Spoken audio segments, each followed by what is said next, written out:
বন্ধুরা দেখো, আমি বিশ্বকবি রবীন্দ্রনাথ ঠাকুরের ছবি নিয়ে এঁকেছি। তাই এই মহান ব্যক্তির শ্রদ্ধা জ্ঞাপনে আমি আজকে আমার নিবেদন শ্রদ্ধা জানিয়ে আমি একটি কবিতা নিবেদন করছি। শুরু করো। নমস্কার।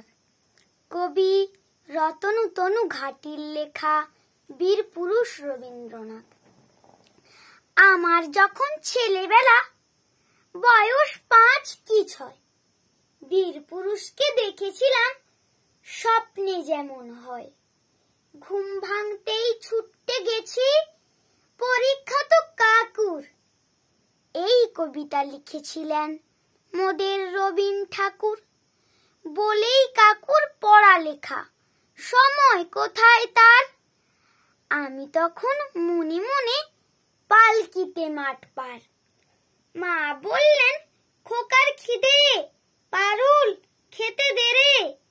আমি তখন ডাকাত ধরছি, শুনছি হা রে রে রে রে।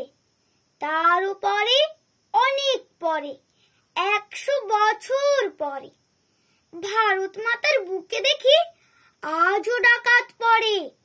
52 বছরের আমি ডাকাত তাড়াই জোরে। মাকে দেখি করুণ মুখে দাঁড়িয়ে থাকেন দৌড়ে। লড়ছি আমি, হঠাৎ দেখি আমার পাশে এসে দাঁড়িয়ে আছেন রবীন্দ্রনাথ বীর পুরুষের বেশে। নমস্কার। ভিডিওটি ভালো লাগলে লাইক, কমেন্ট, শেয়ার ও সাবস্ক্রাইব করবে।